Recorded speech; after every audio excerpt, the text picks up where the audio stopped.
हाजीपुर मेरे पिता के लिए सब कुछ रहा, उनकी पहचान रहा, उनके वजूद का हिस्सा रहा। तो ऐसे में उनके जाने के बाद हाजीपुर को मैं छोड़ ही नहीं सकता। वो जहाँ के सांसद हैं वहाँ पे पीठ दिखाकर वो भाग रहे हैं।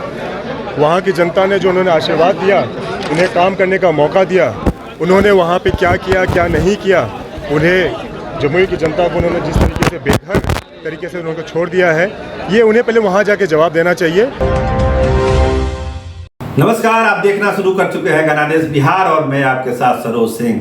देखिए, ऐलान जंग अपने चाचा के खिलाफ चिराग पासवान ने कल हाजीपुर में कर दिया कि वो चुनाव लड़ेंगे तो हाजीपुर से लड़ेंगे। हाजीपुर को वो छोड़ नहीं सकते। तो हाजीपुर से चुनाव लड़ने का एक ऐलान कल किया। जिस तरह का जुनून था उनके कार्यकर्ताओं में, बहुत भावुक भी हो गए थे चिराग पासवान, रोने भी लगे, अपनी माँ को लेके गए थे वहाँ पे।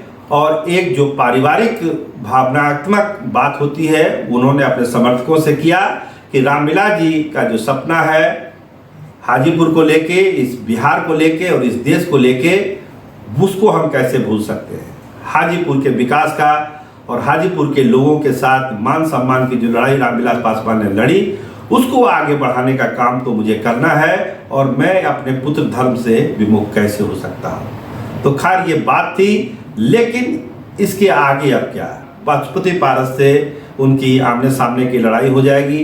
अगर दोनों एक ही फोल्ड में होंगे तो फिर हाजीपुर सीट का क्या होगा।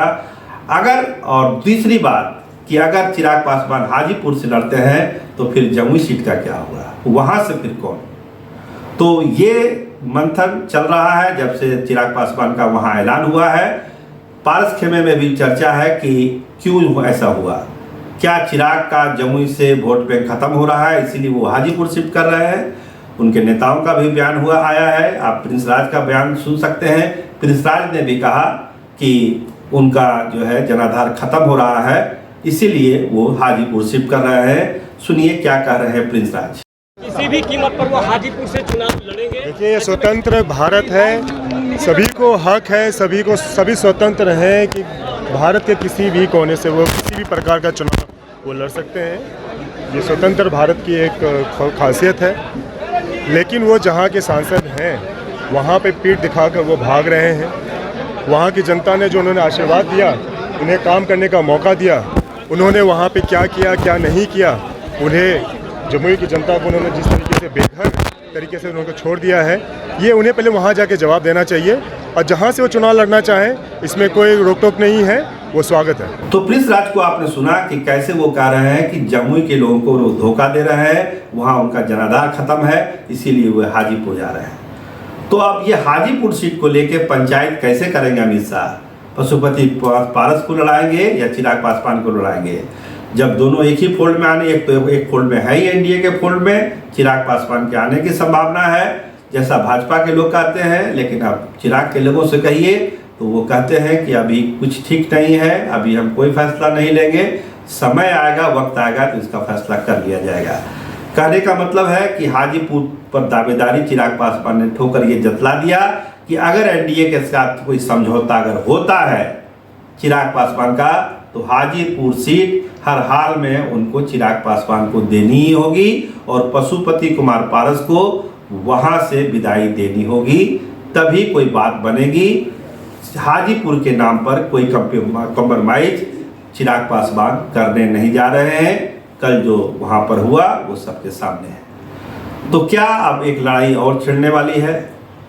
क्या भाजपा का चाबुक चिराग पासवान पर चलेगा या फिर गाज गिरेगी पशुपति कुमार पारस पर, उसको हाजीपुर से बेदखल किया जाएगा? अब ये मंथन और ये पंचायत होनी है अमित शाह की अदालत में। बहुत जल्द इस पर फैसला होने की भी संभावना है। जो हमारे दिल्ली के सोर्स से बताते हैं कि अमित शाह और जेपी नड्डा भी इस मामले को अब लंबा नहीं खींचना चाहते हैं। वो चाहते हैं कि कोई एक फैसला अब ले ही लिया जाए।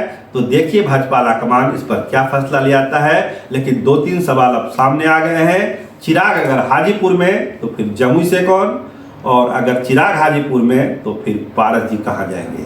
तो ये 2 अहम सवाल गूंज रहे हैं लोजपा के समर्थकों के बीच में भी, लोजपा के कार्यालय में भी और सत्ता के गलियारों में। तो ये ट्रेंड कर ही रहा है। कैमरामैन रामनंदन के साथ मैं सरोज सिंह, धन्यवाद, नमस्कार।